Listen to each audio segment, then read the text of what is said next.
Hello, everybody, and welcome to the next episode of Picture Perfect. I am your host, Bobby Gross, and the crossover continues, ladies and gentlemen. The What the Show Picture Perfect crossover continues. This week, I've got my guy, AJ Lancaster. AJ, what is going on, my man?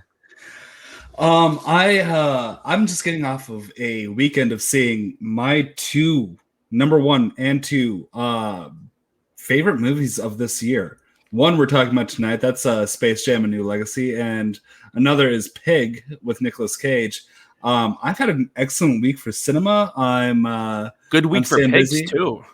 Porky Pig and week for Pig. Pigs. Absolutely. So it's been a good week, man. I've had a really enjoyable artistic experience.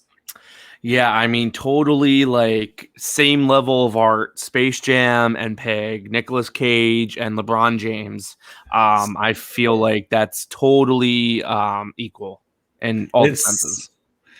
It's same levels of enjoyment, but very different for me.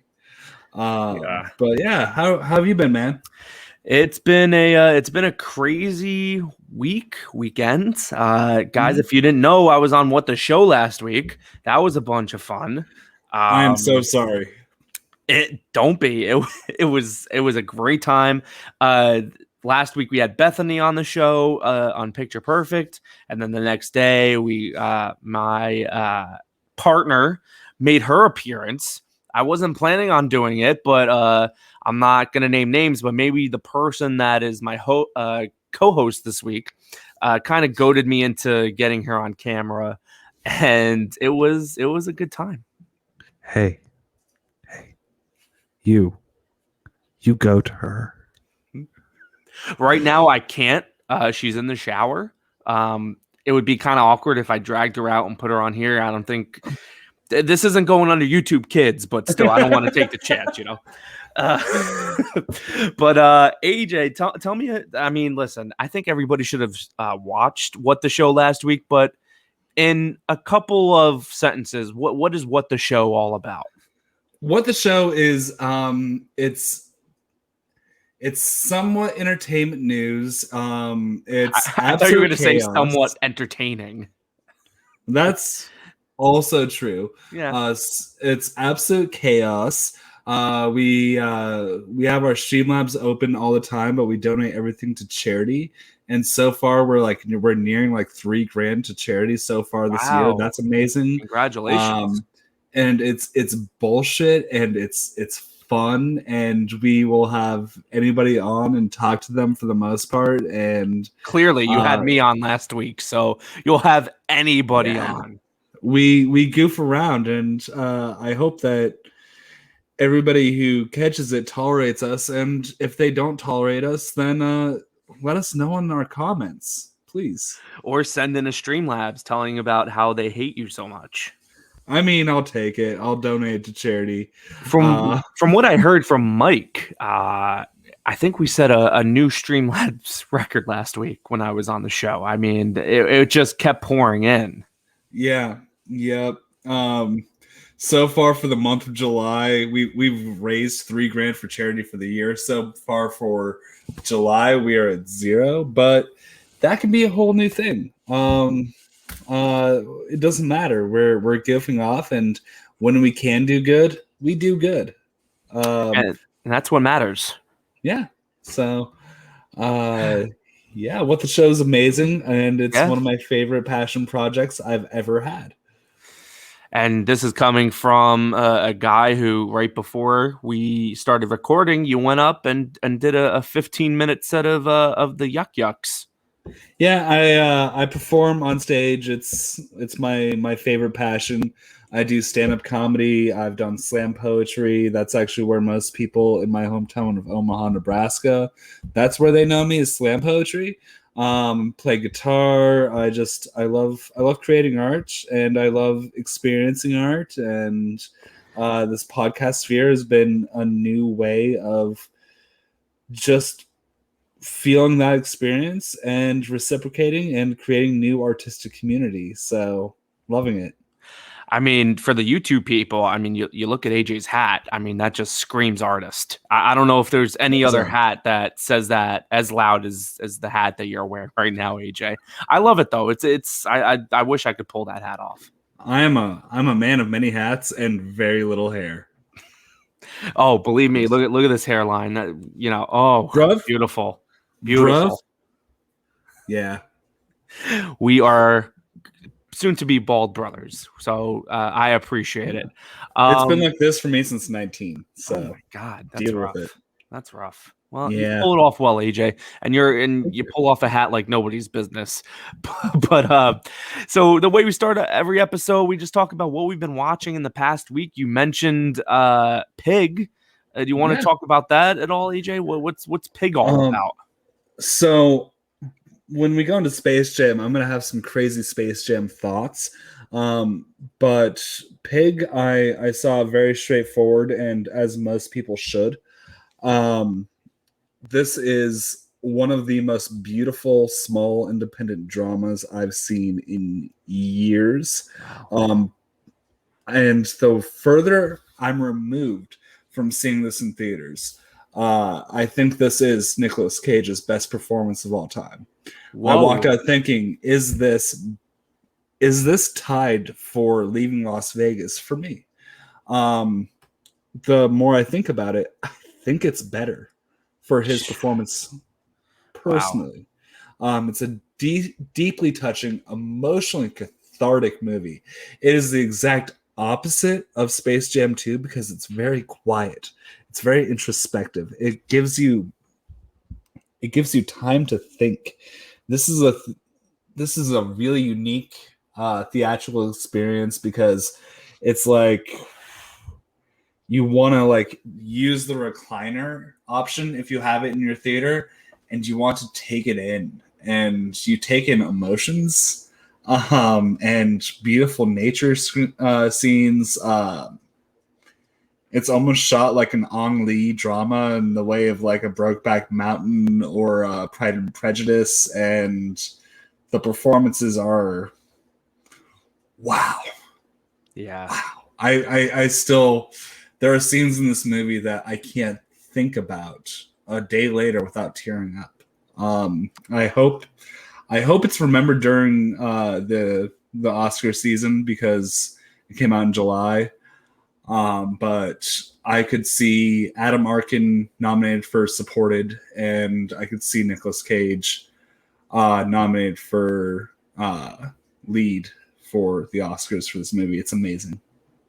Wow, that is some incredibly high praise, AJ, and which is surprising. I mean, the thing about Nicolas Cage, I'm not the biggest Nick Cage fan.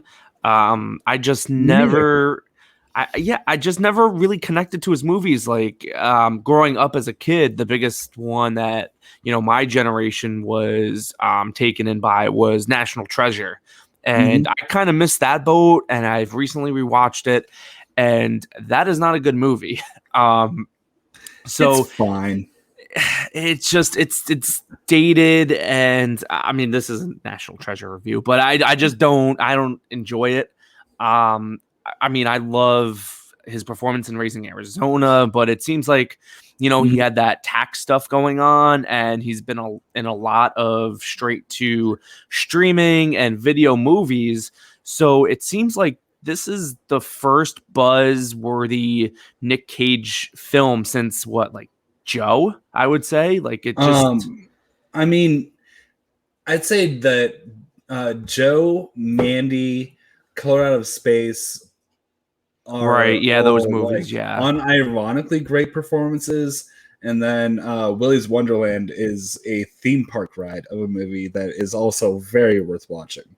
But most of them have, I mean, there's been like your Bangkok Dangerouses, the movie that he did right before Pig was Jiu-Jitsu. And that is like the dichotomy between these films. Yeah. Is stark. This is so beautiful.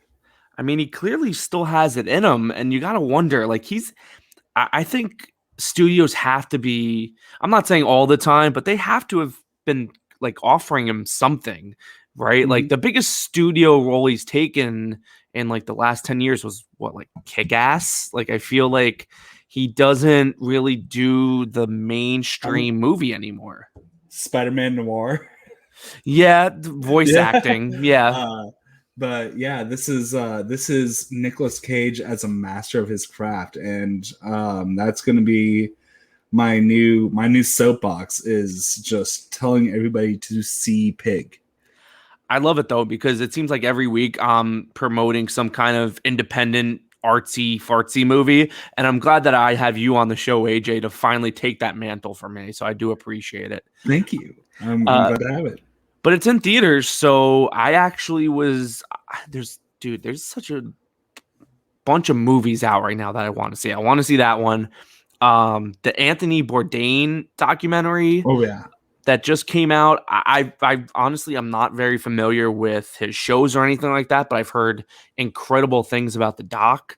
And then you have, I mean, there's just so many, like the independent stuff, especially, is Mhm. just seems like nonstop. And now we have, what is it, Green Knight coming out next week or Yep. the week after from A24. I heard actually, well, I read on Twitter a review that really intrigues me for Green Knight, calling it the Eyes Wide Shut of King Arthur movies. Uh-oh.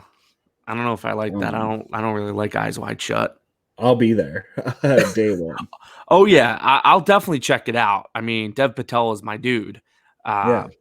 The like medieval movies are kind of hit and miss with me. I know my buddy Taylor, who is probably listening or watching this right now, he hit me up and he's like, "Dude, we got to see this together."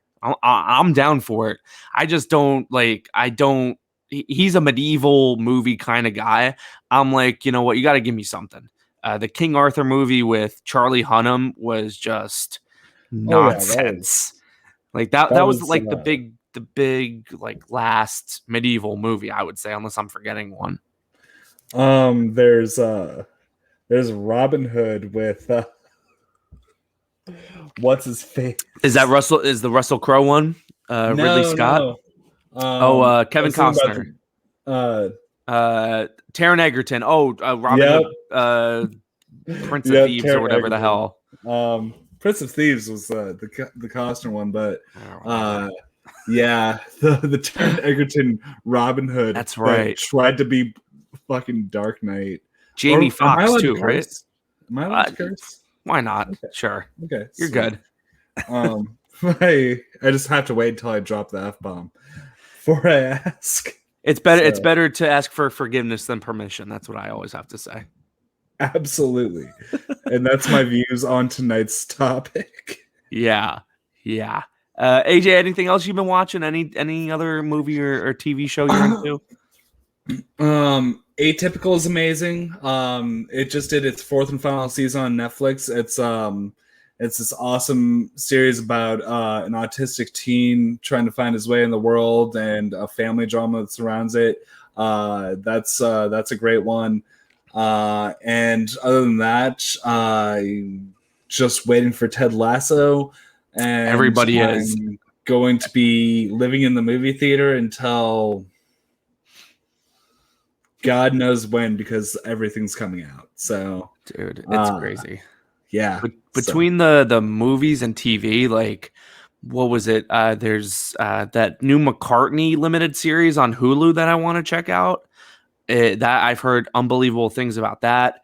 There's a new Mike White show on HBO Max right now. Dude, like there's just so much, and you would think, mostly for TV, movies. I mean, you couldn't play anything for basically a whole year.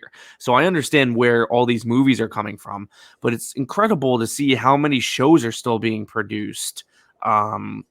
And put out there through COVID. Like the network stuff was put on pause for a while, but it seems like the streaming services and the cable channels, they're not really missing a beat right now. Yeah, it's kind of crazy. I usually try to find weekly streaming serials. That's where I find my niche is like where we can talk about shows episode by episode, Yeah. and then film. But when something drops all at once, like Atypical, which I think is probably Netflix's most underrated property. Yeah. I think I'm the only person who ever talks about it. It's so good.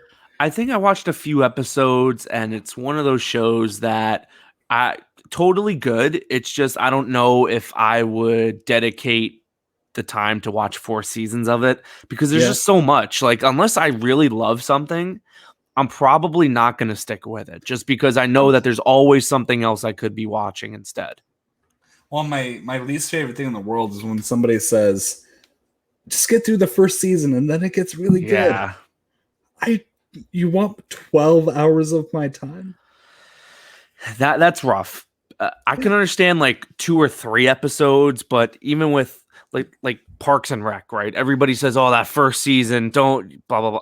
Dude, like most of us are completionists. Like I'm not gonna skip a whole season of a show. That's just insane. It's insane. And then you ask for the 12 hours of time. It's a big ask. It really is. Especially now, there's just so much. There really is. Yeah.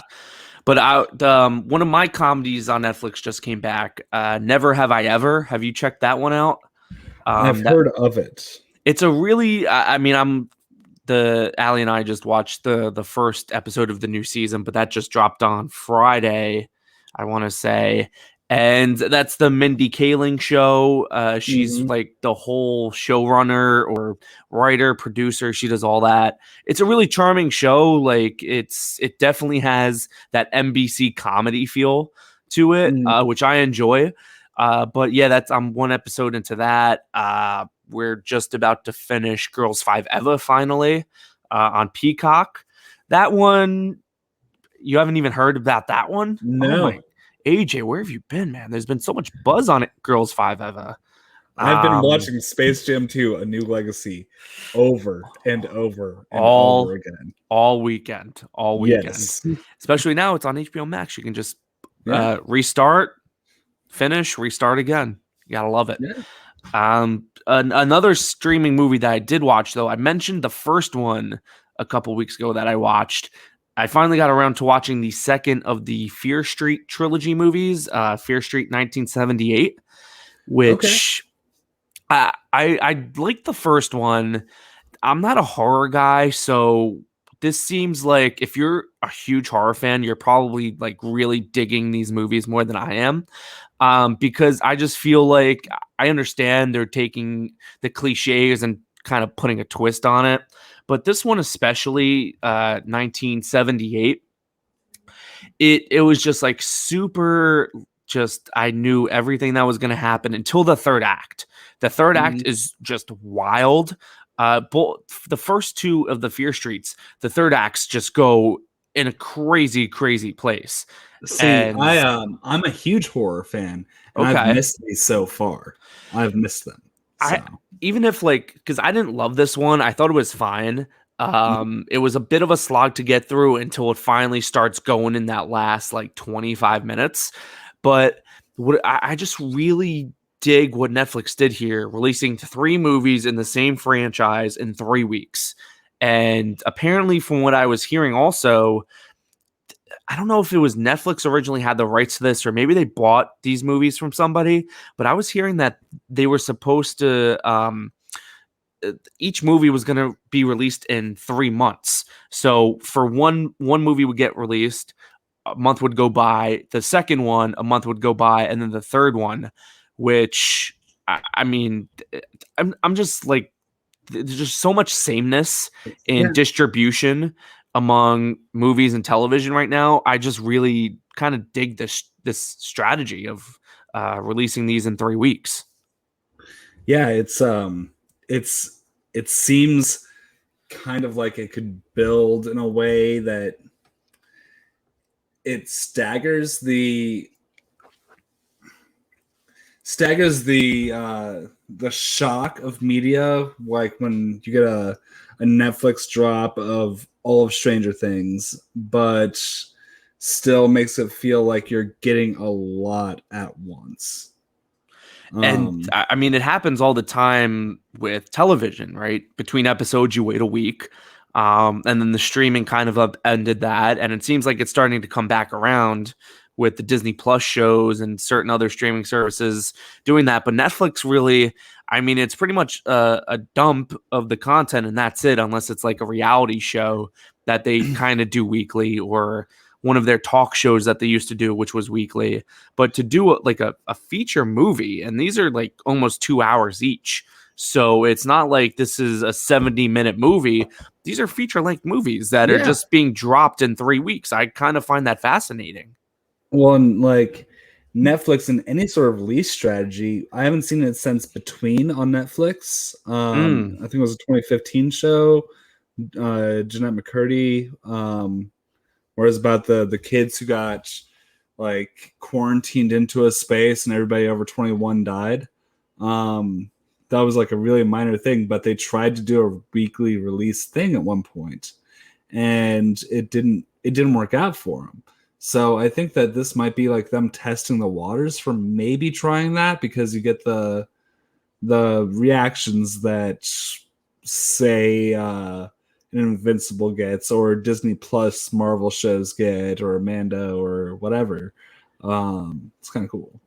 Yeah, and also like the way that it's being released too, like you would think that, oh, they're probably just they don't have the confidence in these movies, so they kind of just want to get rid of them. And it's like, no, They're all because being received very well. yeah, all positive. Like I think all three are certified fresh on Rotten Yeah. Tomatoes, which is pretty crazy. Um, and the thing that I like about uh, also not just the release schedule, but the movies themselves, it while it does do the cliche thing, they're all three directed by Lee Janiak. I hope I'm Name saying that sounds right. familiar. So she directed Honeymoon a few like in 2014 with Rose Leslie from Game of Thrones, but she hasn't. Oh, So this was like her big breaks, and now she's like making the rounds in media, saying, "Oh, I would love to continue this universe." Or she even had like some kind of MCU quote the other day that she would love to be involved with that.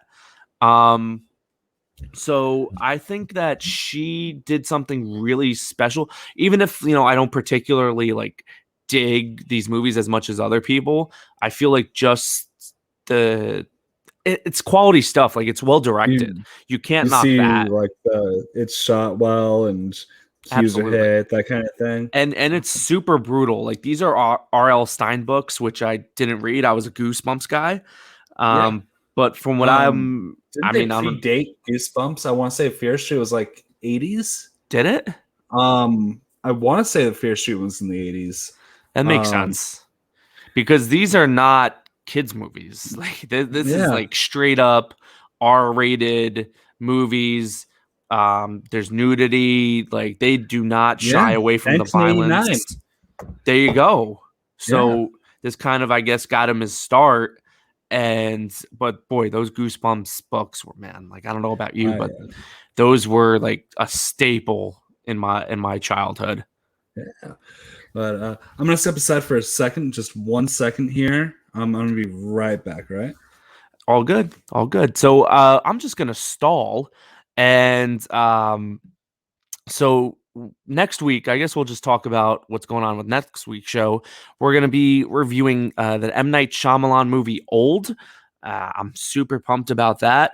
Right now, as of now, I haven't hard confirmed it, but we are going to have Adam Collins on the show next week. My buddy Adam Collins, who is he took over the Schmodown, the movie trivia Schmodown last year.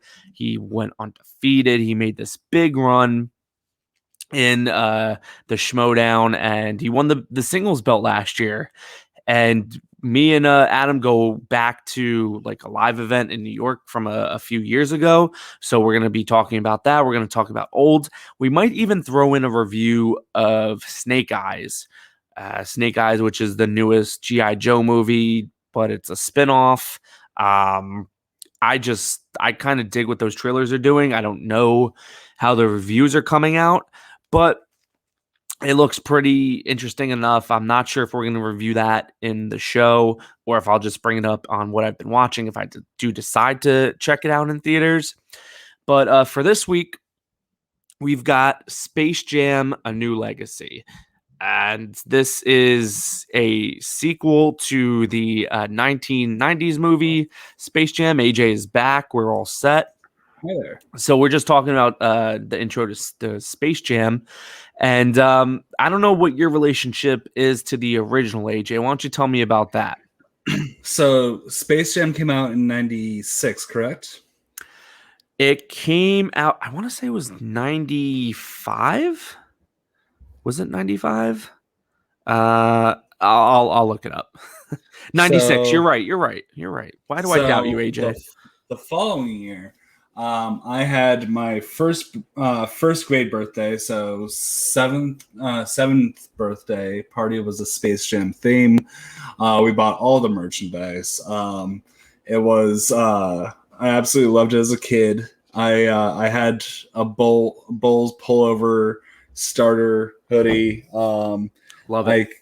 I was a big fan of the movie as a kid. Lost the touch as an adult. I hadn't rewatched in probably 5 years until I heard that this movie was coming out and rewatched the original Space Jam and then went into the new Space Jam, which is a very, very different movie.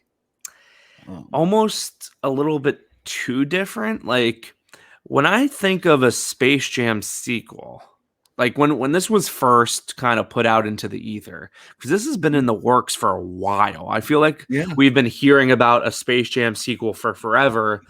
Will MJ come back? Will he not?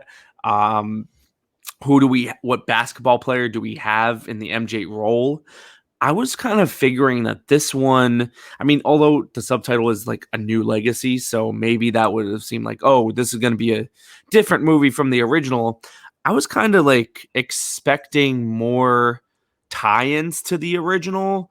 There's certainly things that kind of shout out in certain situations, like they reference the original Toon Squad, like there. So in universe, Space Jam, the first one, did happen. It is canonical. It is part of the canon. This is a sequel. But I have I don't know. For me, I have a very different view on this movie than most people. So what are your thoughts? I want to hear yours before I share mine. Well, yes, let's start with the negative and then you could be the positive one here. I'm not saying that the original was some kind of masterpiece, right?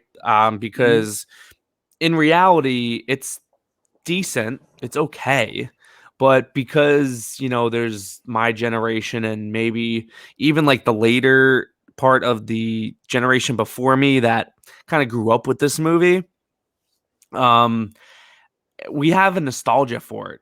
And, in 2021, it seems like most of these properties that either get rebooted or get sequels, it's based in nostalgia because they know that the people that grew up on these movies most likely have kids. So if we make a sequel to the movie, well, we get the person who watched the original, the adult now, plus their kid. So that's probably one of the reasons why this movie got greenlit. I don't understand this movie.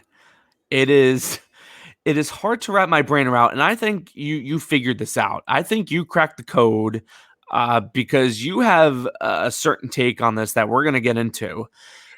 But I was kind of just in shock by how bad this one was. And I really, really wanted to like this movie. LeBron James, listen, I'm not a basketball guy. Like I used to watch basketball and LeBron was, not one of my favorite players, but I respected the guy and I knew that he was super talented. And when he finally, kind of dipped his toe into the acting pool with Trainwreck, which I mean, have you He was seen that one, great in AJ? Like Trainwreck. he was great.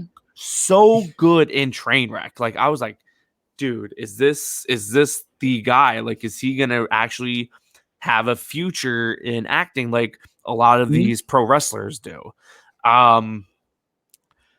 That's not the case with this one, where and Michael Jordan was for a long time was like the crown jewel of bad acting.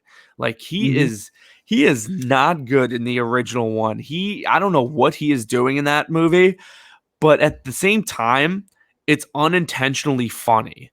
Like he's unintentionally funny in the original, even though and that's part of the fact that he's not a good actor. I will say that LeBron does better acting in this movie than Michael Jordan, but that's not a huge hurdle. Does he It's not though? a huge hurdle. I think so. If anything, he's equally bad. However, the way that this movie plays out, he's asked to do way more acting than Michael Jordan was asked to do in the first one. Yeah, because at a certain point, this movie gets so serious about father-son relationships, and it's just like LeBron is just trying to do his best acting, and it is bad. So my question to you is, how would you classify this movie in like a genre? That's the thing. I don't know what this is. I mean, I'm sitting there. Unfortunately, I didn't get to the theater to watch this. And I was telling you before, either, but I will. Yeah, this is one of those movies that even though it's available at home for you, 4 or 5 times in the theater. It's like one of your Star Wars movies, or like what normal people would see 4 or 5 times. This is what that is for you, I feel like, because I feel like because I've seen it 3 times. Brother. So for me, Space Jam 2: A New Legacy is a cyber dystopian horror movie. And it gets really deep and really dark. LeBron James is he's solicited by the Warner Brothers Corporation due to the algorithm to be here's what we'll do. Digitized. So we'll do non-spoiler and then spoiler. Listen, okay. I don't think people really care about spoilers for this movie. Well, you see LeBron's the cartoon, right? Yes. So that's me. We'll do a spoiler section too. Yeah. But this is it's really similar to a French independent film from 2013 called The Congress, which was also a live action animated hybrid starring Robin Wright. That was about personal autonomy, about the era that we're seeing with actors being brought in, like CGI'd, like bringing back James Dean from the dead, and what people's wishes are with what's done with their life. It's also a family story that's deeply touching. It's also a story where the Warner Brothers Corporation tells you, we are evil. We are terrible. We are evil. Don't give us money. And people will still give them money after this movie. It's very flagrant in a way that it's somehow telling you that all of these things are bad and you should hate it. And people will hate this. This movie can be like, it's like a cartoon version of Uncut Gems in a way, where it just gives you anxiety and anger the entire time you watch it. And people oftentimes don't see that that's on purpose. I think this is on purpose. That's certainly a take, AJ. It certainly is. I think we watched a different movie, because no, I think we saw the same one. I've seen it 3 times. I don't know. Because this is bad. Like, this is real bad. And I think a lot of what's seen as bad in this movie is done on purpose. Okay, if you think so. because listen, I knew I was in trouble because watch the opening credits, and first of all, basically the movie starts the same way that the first one does. So I was like, okay, I get it. That's why I kind of expected, more of either structure wise or maybe even story wise similarities to Space Jam, but then it just goes off and goes nuts. But I knew I was going to be in trouble when I'm almost positive there was 6 people credited for the screenplay. And It was 4 story by as well. Yes. And there's some overlap there. I think that 2 of those names are in common. Which, if you have 6 writers, credited writers on your movie, you're in trouble. Yeah. And it's written by committee. It's almost as bad as being written by an algorithm. It's the message that they tried to tell you is bad. And this is insane because this movie was like also produced by Ryan Coogler. So, and he was involved in this project.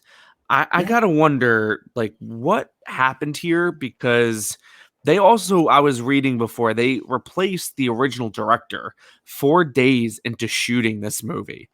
And I'm not gonna say that it's obvious, but it's obvious. Like, so I don't know who to blame here other than Warner Brothers, because there is, like, you say that they did this on purpose.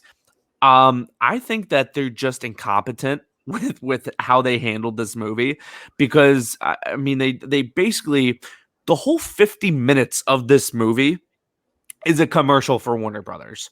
Like, every property that they possibly could fit into this movie, they do. The DC stuff, the Matrix, Mad Max. Like, you see a commercial.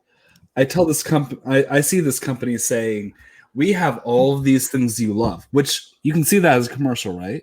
And then they do the injection of Looney Tunes. They make it literally fucking Looney Tunes with Casablanca or Mad Max Fury Road.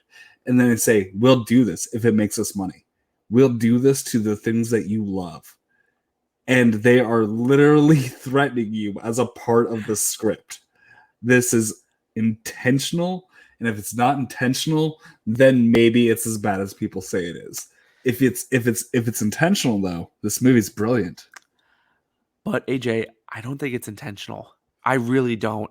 I think that at a point, there must have been just too many voices in the room where they just didn't, like, whatever voice won. It was because, like, they pitched this movie as, hey, we have this director. It was not the director. It was the producers. And you know who produced this movie? A brilliant fucking man, Ryan Coogler. I don't. Has Ryan Coogler even done press for this movie? Like, I would be totally ashamed to promote this movie. Like, from I also wouldn't side, say anything if that was my message and they were making Creed 3. I wouldn't say that. Like, I understand it. LeBron's side, like, this is his movie for better or worse. But there just isn't the same charm from the first one. This movie is grating. This movie is loud. This movie is very, very bright. This movie does not have a good soundtrack. Like, I don't think people understand. Dude, the music in this movie is brutal. Fucking bop. It is awful. It is garbage trap music. Like, just think about the soundtrack for the first one. Like, Jock Jams started with Space Jam. Every song in that movie is iconic. This is like generic rap nonsense. There's not. I couldn't tell you one song in this movie. It's just when you think about the hip hop scene in the '90s to what it really was, and you compare the Space Jam soundtrack to hip hop in the '90s. Trust me, that's generic bullshit. But I'm not saying that, but I'm just saying, like, as far as the stuff that was in the first one, it kind of created for you. You love it. It makes you feel comfortable. Not it's even not that there but anymore. This is a cyber horror movie. This is a horror movie. This is fucking David Lynch does Looney Tunes. Is Space Jam 2. the soundtrack for the first movie matched the energy of the movie, right? Same. Like, no, this soundtrack is just like any other kind of like, hey, we have to be cool with the kids. It's disturbant. It's loud. It's dumb. It's cacophonous, horrible, and it fits.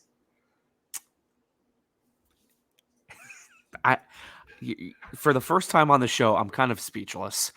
I just you like asked me on to talk about this movie. I said know that I was insane. I know on this movie. I really wish I saw the movie through your eyes, because I just don't agree. I think this movie is a dumpster fire. What it tries to parody or satirize, it is, and not in a good way.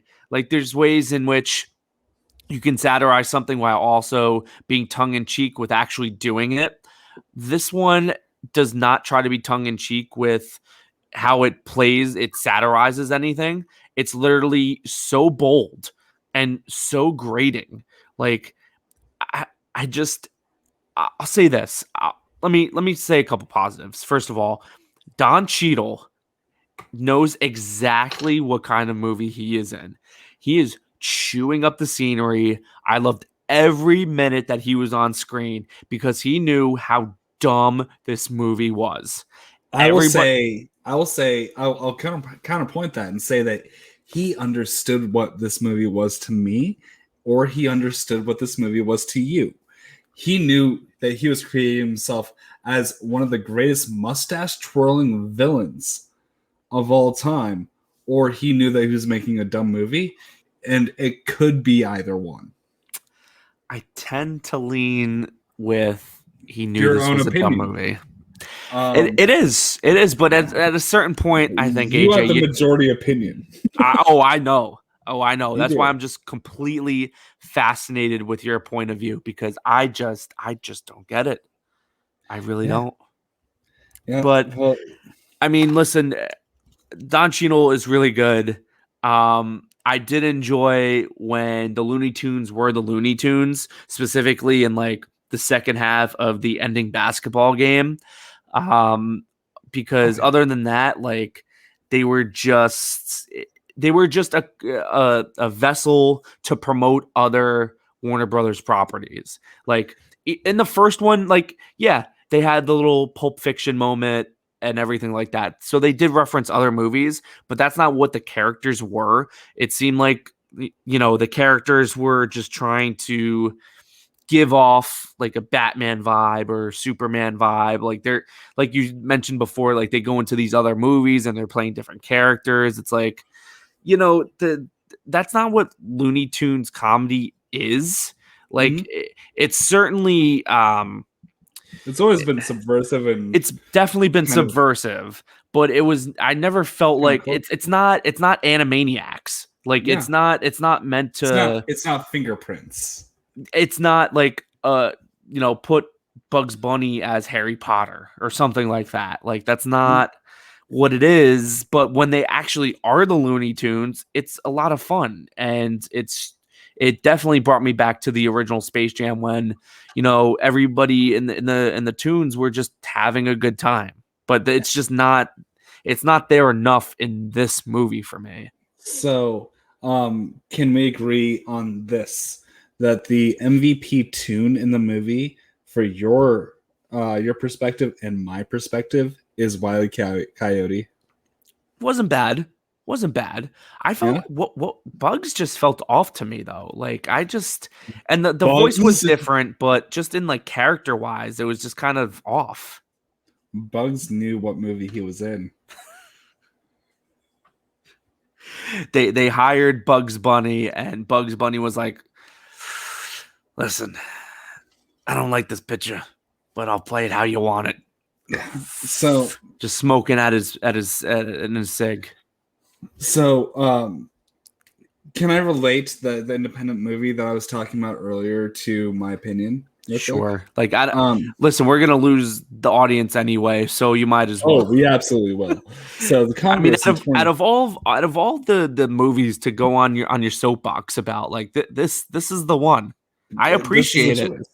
So the Congress in 2013, starring Robin Wright, she it's kind of like a semi-autobiographical tale to start with her having a disabled son and her not working so much in Hollywood. But she is given an offer by Hollywood producers that if she allows herself to be digitized, to be captured entirely, that they will give her more than enough money to be stable for her and her son's entire lifetimes. So she agrees to this, and she has all of her emotions captured from her, like digitally. Like they do a whole Thunderdome thing with electrodes on her face, and they capture it. Harvey Keitel is the villain. He's the Don Cheadle of this. And she goes to see the finished product and is captured into that digital world that they created via hallucinogens that take over the world because people can take a pill and hallucinate the rest of their life and see the rest of this animated, beautiful world that they created. And the hallucination part is when LeBron James enters Toonland and he's there with his son, right?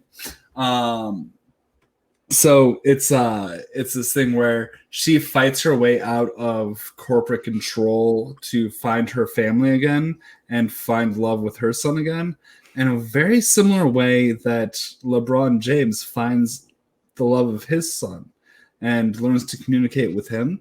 There's a lot of similar story beats. These movies are very striking to watch back to back. Trust me, I've done it. So what you're saying is there's no originality in this movie still. So we win the argument. My point stands. I wouldn't. It's I would say that this movie is airplane to the Congress 2013's Zero Hour.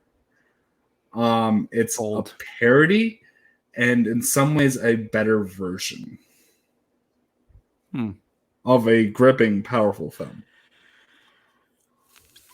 All right.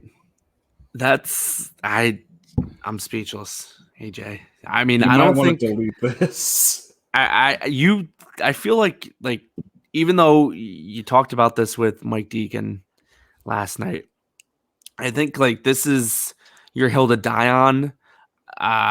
The amount of views that would get your Space Jam: A New Legacy video essay would be unprecedented. I feel like that's what you should be doing instead of being on here. I think this is just a waste of your time, and you need to tell everybody in this universe about what you have discovered with this movie. Yeah, I mean, it's pretty straightforward. Oh yeah. This movie is telling you to hate it. People watch this movie, they hate it. So if you watch it and you hate it, and it's telling you to hate it, why do you hate it? And why do you do what it tells you to do? Why do the corporations tell you to do something when you tell them to do it and you hate those corporations? It's really, really straightforward in a way. Yeah, sure. Yeah. I would say I didn't pick up on them telling me to hate it. I kind of just did it naturally.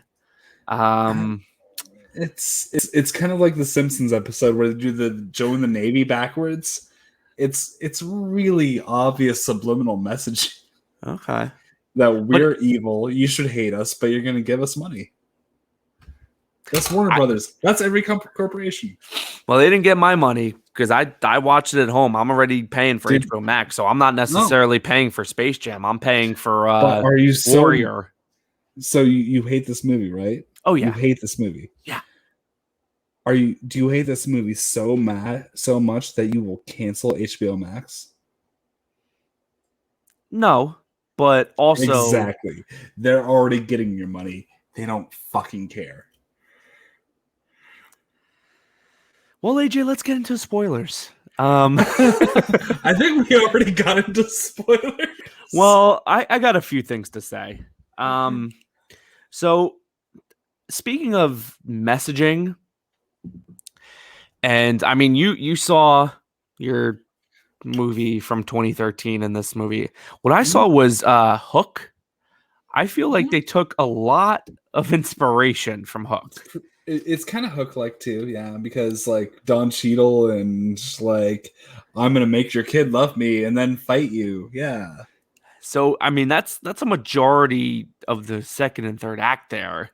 After they finish their commercial for Warner Brothers. But can you explain what was the meaning? Because this has gotten a lot of buzz. I feel like this is kind of eclipsed the conversation around this movie, this one specific topic within the film. What was the meaning of the Porky Pig rap? Can you explain that to me? Because when I'm watching it, oh, was it fun? That's the meaning. It was fun. I didn't have much fun with it. Well, I thought it was an embarrassment. Yeah. I could not believe what I was watching. Like this is something that like, 50 or 60-year-old studio executives say, "Hey, what do the kids like? They like the rapping. They like the rapping. They like 8 Mile. Have Porky Pig rap. Go picture." The only way it could have been better is if like Daffy Duck cheddar bobbed himself. I don't know if it could be worse. So I guess you're right. Like it could have been better in that sense. Yeah. It was meant to be uncomfortable, and like once you just let that ride happen to you, let yourself know, oh, this is just so against everything that I love, and it's doing it so well. It's really good at being bad. And you don't spend $150 million on being bad at being bad. It's good at being bad. How did this movie cost that much? Like, especially with the I can understand it. There was a lot of CG for like for the last 50 minutes because it's all on the basketball court, and that's another thing. Like this idea of let's put all of these different characters from our movies at the game and let them react like a bad version of all like the crowds in yes and like bad reactions like in like the 2K games, like where the crowd just isn't really reacting to the action. They just have the one move of like cheering. Like that's what this crowd did the whole time. I think the actual production budget for this movie was closer to 80. Okay. And here's how I think they got away with that. Is all of the Warner Brothers properties that you see. Do you remember when Peacock and NBC got the rights to Friends? And they bought it for like $500-600 million. And when they bought it from themselves, that just meant that they had to pay out points in royalties to the thing that they are streaming.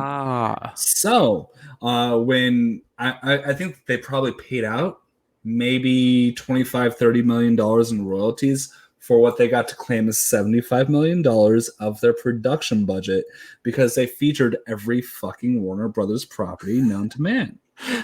So they pay out a third, 40%, somewhere in there. And then they get to claim $75 million on their production budget in taxes. But was it worth it? I mean, especially in the basketball game. Like the basketball game, like we said, they're bad. They're like really bad cosplayers. But I mean, throughout the movie, you get like the original Superman theme. You get the Hogwarts theme. Like clearly, they used what they had. They like, paid out. They really went balls to the wall with everything that they owned. So your reality is that they paid out $150 million for something. My reality is that they paid out a bit, and then they use this movie as a tax shelter and accidentally let somebody like Malcolm D. Lee, the guy who directed Undercover Brother, do a scathing indictment against themselves because they let this dumb movie be written by committee and didn't put attention for script supervisors and ended up with a cyber dystopian horror movie. Because I mean, it would be one thing if it cost that much and it looked good. For most of the movie, it doesn't look good. It Did you just notice when the tunes got digitized to 3D that they felt really sad? I didn't notice that. Although I did, They I look kind of like depressed as fuck. how all the SpongeBob characters eventually got animated to 3D. I don't think the Looney Tunes looked that bad. It was mostly like the backgrounds and the actual visual effects that were happening that They looked real bad. they look good, but there's a few frames there where you see them and they look like they lost their souls. I mean, yeah, There's because it is canon that Yeah. you know they've been to the real world, so clearly they've met humans. They have real feelings. Poor Bugs at the end of this movie. He's lost. He's in the human world. He's trying to get back to the Looney Tune land, But and no, well, and he's 2D Bugs though. He's full and vibrant and it's fun. But when they have to be submitted to what the algorithm makes them do, which is be 3D animated, they lose something in themselves. It's really shitty. You can see it in the eyes of the animated characters. You don't spend that much money on CG animation without like having that be on purpose.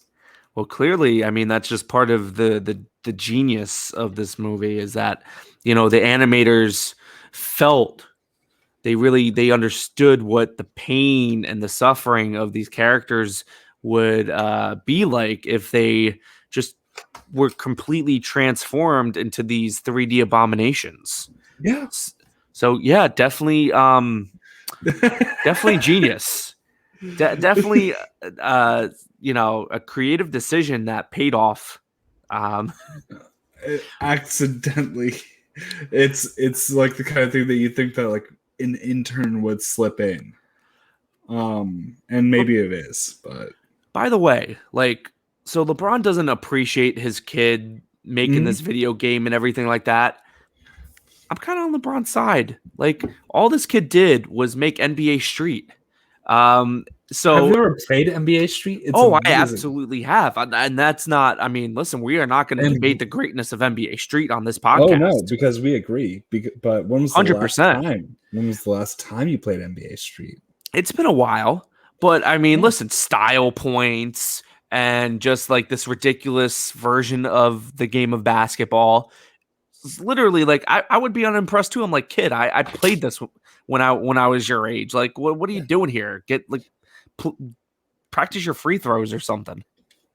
So there's one dumb criticism of this movie that nobody brings up. Okay.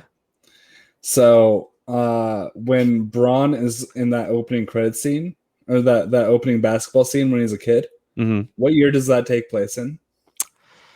Well, it had to have been in the 90s, right? Like 1999. Okay. LeBron James at that point was 15 years old. Uh-huh. Look up what LeBron James looked like when he was 15 years old. Well, yeah. I just look it up if you don't recall. Well, that's just the Space Jam thing. 30. He looked 30. He looked 30 years old. And they show what was obviously a 10-year-old, like in scale to LeBron James. Kid might have been like 13, 14, but in scale to LeBron James, that kid would have been 10. Well, it's kind of like it's just a Space Jam thing, though, because I mean, at the time, Michael Jordan had kids; they didn't use his real kids. LeBron has kids; didn't use his real kids. They used LeBron's real kids. They didn't use his real wife, which you could say what you want about the NBA and promiscuity, but they did not use LeBron's real wife. They used his real kids. Did they? Yes. As his kids? You think that acting came from child actors? No, that was not from actors of any sort. Are we sure? Look it up. Fact check me. God. I mean, either way, like they were still better than LeBron. Like LeBron is just awful. I'm sorry. Dude. Like what? And it's just it. And I was surprised because I was actually expecting him to be pretty good after Because Trainwreck. Like yeah, what happened? He I will wasn't. say He wasn't the funny. I mean, he was kind he of was like the funny. straight man throughout the whole movie, but still, He like was he didn't bring anything. he was funny in the Mad Max scene. I guess I don't know. Yeah, and the scene with at the end when he throws the ball away and meets up with Dom, like fuck it. Maybe I'm completely subjective because that's what this is. It's film criticism and it is. But when he lets his son know that's okay and he accepts him how he is, like dude, I lost my dad earlier this year, and scenes like that, it can be shitty acting, and I just lose it. It doesn't matter. Like it is what it is. Yeah, So I'm subjective. I'm also the guy who thinks of this movie as a cyber horror movie. Like it's like Lawnmower Man and Space Jam 2. Like they're close. I don't know, man. I don't know what you saw, and like I just what I saw was a really terrible studio movie that had a bigger budget that it needed to, that Oh yeah. had all like the worst kind of studio meddling. Hmm. And then they do the thing at the end where they set up a sequel. So it was like it checked every single box of the algorithm. And when you poke fun at it in this movie, you can't do it. Like that's not a pass for you to do exactly what you're satirizing in a straight Unless way. Like if you made fun of yourself for doing it, that's one thing, but they play it the exact same way that they make fun of it. and that's why it works. Okay. I'm telling you that I'm evil and I'm going to be evil and you're going to give me your money and you're going to hate me for it. That's what Warner Brothers did with this movie. To me. To me. And people can say that that's one of the greatest travesties in film, and people can say that that's a triumph of film. I choose triumph. Listen, man, I'm glad you like this movie. Like, and not just like it. I'm glad you love this movie. Yeah. I mean, you've seen it 3 times, Hmm. and I I, mean, I've how started writing a spec script for Space Jam 3. I'm not going to share details, but I will tell Mhm. you like the title and a brief synopsis. Okay, So, hit me. where do you go from talking about personal autonomy Mhm. and your right to live and the digital space from here? So, Space Jam 3, it's going to be called Space Jam 3 Der Will zur Macht. Wait, And in that, the Looney Tunes are going to kill God. so the natural progression. Yeah, that's where you go from here. Um, I that's almost as batshit crazy as this movie. What Almost, would I maybe watch it? more. Of course I would. Yeah, you Um, will. You will and give li- your money to the algorithm. and listen, You Warner don't give your money to Brothers. the algorithm. Listen, Warner Brothers. If you're somehow still listening or watching this, AJ is available. Like you know, I don't think you're gonna find a bigger fan of this movie than AJ. I am possibly the biggest fan of this movie on earth. And you wear it with pride, which I appreciate. Listen, I wish I could say the same thing. Uh, this is the worst movie I've seen this year. I will never watch this movie again. I wish I had my because this is also almost like a 2 hour movie. Like I wish I had my almost 2 hours back.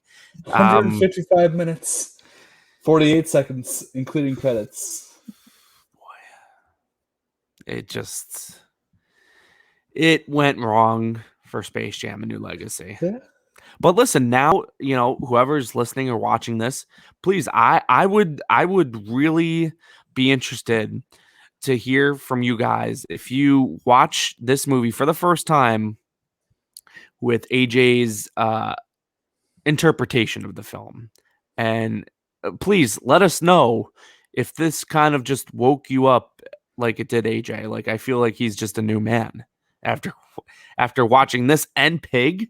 Like, what a weekend of film It's my for 1 and AJ. 2 for the year, and I think they're tied. But go watch Pig. If you hate this movie, still go watch Pig. If you think that I'm a crazy person, Pig changed the game for quiet acting in the past 5-10 years. Well, I'm definitely gonna check that one out. I'm gonna do my best. I can't say that I'm gonna check this one out again. One and done for me. Boy, what a disaster of a movie. But anyway, AJ, it's time for the Pick Perfect Minute. 60 seconds speed round. Movie questions related to movies. That was dumb. I'll pull up the timer here. But I just want to say, AJ, I don't know how we top your interpretation of Space Jam: A New Legacy. I feel like we should have just ended it there. Because well, we'll see. All right, buddy, you ready for 60 seconds of questions here? Yep. All right, here we go. Scarlett Johansson or Emma Stone? Emma Stone. Jim Carrey or Adam Sandler? Jim Carrey. Batman or Superman? Batman. Do you arrive early or late for previews? Early. Movie you've watched the most on cable? Oh,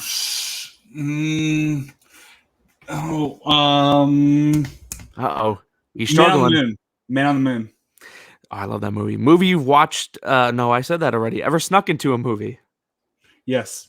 Ever walked out on a movie? Yes. Dine in theaters, yay or nay? Yay. Denzel or Sam Jackson? Sam Jackson. Matt Damon or Ben Affleck? Ben Affleck. Favorite movie snack? Cookie dough bites. Favorite movie drink? Shooters. Snuggled in. Dolby or IMAX? Dolby. That's it. Not bad. Not bad. Now, are you a part of the A-list entourage like me and Bethany, or you on where are you at on that? So I'm about to rejoin A-list, but there it is. There's a story. All right, so, give it to me. As we I went to go see Black Widow as my first theater experience that wasn't a private theater booking. Mm-hmm. It's my first public screening was Black Widow, and there's a theater that's literally across the street from me. It's Marcus Theater Chains. Mm-hmm. Marcus Theaters. If you're listening to this at this point, you're already sorry, but I go and see Black Widow, and there's 15 minutes left in the movie. I need to rewind. I paid for their premium experience. It's their just their big screen, big sound, all that stuff. The sound was shitty in the theater, and I said, "Hey, I can barely hear my movie over people talking, and there's not a lot of talking." Well, we'll give you a voucher, and so I go back into Black Widow, and there's 15 minutes left in the movie. That's not my favorite theater experience, but I got to see it for free, and the lights go out, the projector goes out, all that stuff. A gigantic hailstorm came through Omaha, Nebraska, and sustained winds of 96 miles an hour. It was the equivalent of a Category 2 hurricane hitting Nebraska with the rain and the wind and all that stuff. So they lined people up and asked them how many people you were with. They asked how many people were you with, not how many people like in your party. Uh-huh. So I said 2. So I figured I'd score like 1 extra movie theater ticket, and I got 3 vouchers. So now I have 4 vouchers for Marcus Theaters Oh from boy. one experience. So that's how I saw Pig, and that's gonna be like how I see my next 3 movies until I get AMC A-list back. So I feel like, I mean, this might be a crime. I'm not sure. I'm not. It's not a crime. Here's what I'll say. I don't agree with what you did. However, there's a way to make this right. You just have to buy like $60 worth of concessions throughout like the 4 times. I'm grabbing $15 worth of concessions actually. Okay. They have a $13.50 combo with a large soda and the pretzel bites, and then I get an extra like dip sauce for the pretzel bites. So that takes care of it. So all right, fair enough. Yeah. You're doing the right thing. AJ, this has been an episode. It has. I don't think I've ever. A sewed, as the kids would say. Is that what the kids say these days? As those Gen Z kids would say, it's a sewed. Boy, sometimes I'll listen back and I'll be like, I might have talked too much in that episode. I feel like I've been speechless for the past like 40 minutes with what you've been saying, both in blowing my mind and also just trying to understand your point of view. But it's a compliment at the end of the day, because you know what? If film criticism was all the same, it would be boring. And your opinion is definitely not boring. I will give you that, AJ. So in that sense, I thank you for being on the show. Where can the good people find you and hear more of your crazy theories about Space Jam: A New Legacy? You can find me at Lancaster, LANCASTER _AJ on Twitter. You can find me on What the Show most Wednesday nights. I'm going to be taking this Wednesday night off to watch Space Jam again, right? Work, and you can find me at the upcoming Airbud Cinematic Universe podcast, a podcast that is going to be 14 parts in which we investigate the darkness of the Airbud franchise, film by film, coming soon to a podcast platform near you.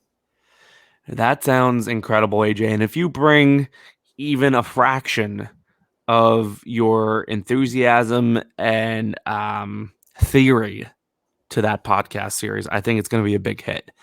Oh, I'm so sorry. You're doing the Lord's work here, AJ. You can follow me at Bobby is Gross on Twitter. Please, if you're watching on YouTube, subscribe to the channel, hit the like button. That's always nice. Twitter at Pick Perfect Cast. You can find the show on all of the streaming platforms, Apple, Spotify, Google, wherever. We're all on there. But I thank AJ again for coming on the show next week. Like I said, we'll be reviewing the movie Old and possibly Snake Eyes. So stay tuned for that. Thanks for listening, guys, and we will see you next week.